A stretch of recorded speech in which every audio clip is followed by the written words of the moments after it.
श्रीलक्ष्मी श्रीमहालक्ष्मी क्षीरसागरकन्यका उत्तिष्ठ हरिसम्प्रीते भक्तानां भाग्यदायिनी।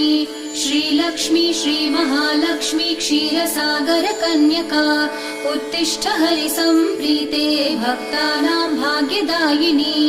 उत्तिष्ठोत्तिष्ठ श्रीलक्ष्मी विष्णुवक्षस्थलालये उत्तिष्ठ करुणापूर्णे लोकानां शुभदायिनी। उत्तिष्ठोत्तिष्ठ श्रीलक्ष्मी विष्णुवक्षस्थलालये उत्तिष्ठ करुणापूर्णे लोकानां शुभदायिनी। श्रीपद्ममध्यवसिते वरपद्मनेत्रे श्रीपद्महस्तचिरपूजित पद्मपादे श्रीपद्मजातजननी शुभपद्मवक्त्रे श्रीलक्ष्मी भक्तवरदे तव सुप्रभातम्।